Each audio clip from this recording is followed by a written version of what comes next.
Hello, I'm Dr. Laura Nelson with the Arizona Department of Health Services, Division of Behavioral Health. On Saturday, January 8th, our community suffered an unspeakable tragedy in Tucson. 6 innocent victims were killed in a shopping plaza parking lot, including a beautiful 9-year-old young lady and a federal judge who has played a very key role in strengthening Arizona's children's behavioral health system. 14 others were wounded, some critically, including Congresswoman Gabrielle Giffords and a personal friend of mine, Ron Barber. All of us here at the Division of Behavioral Health Services extend our deepest condolences to the victims and families that have been affected by this very sad tragedy.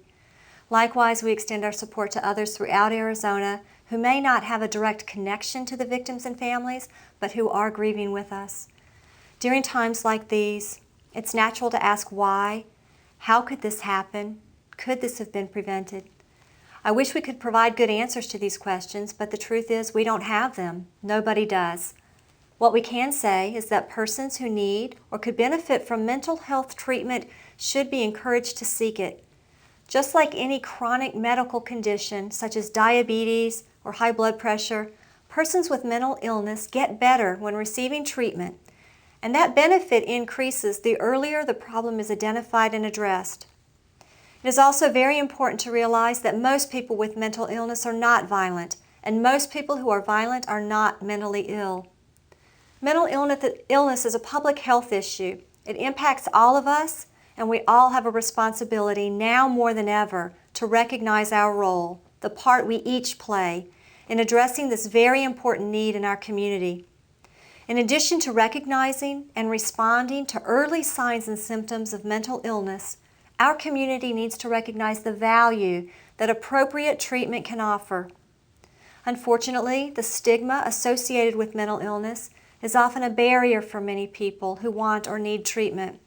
We all have an obligation to identify and fight against stigma whenever we see it, so that mental illness is viewed the same as any other medical condition.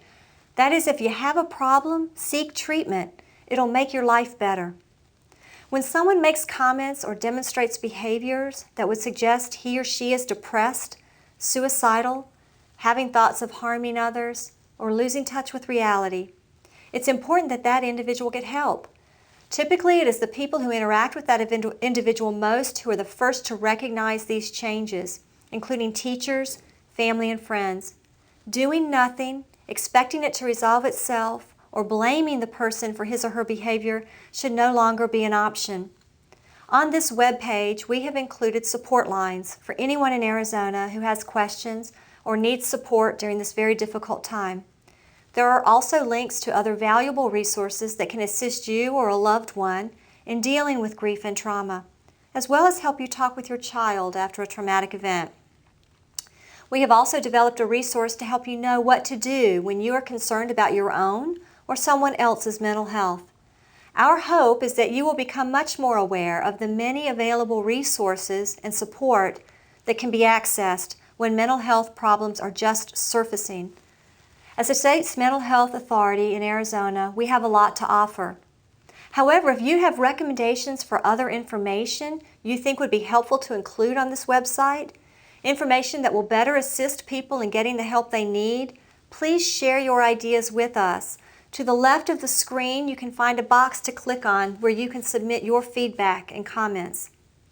While it is truly regrettable an incident like this has become the catalyst for change, we must take advantage of this opportunity to address the public health issue we face. Mental illness prevention, early detection, and early intervention can and should be our priority. With treatment and support, recovery is possible. I leave you with this last important message. Mental health, everyone has it. Thank you very much.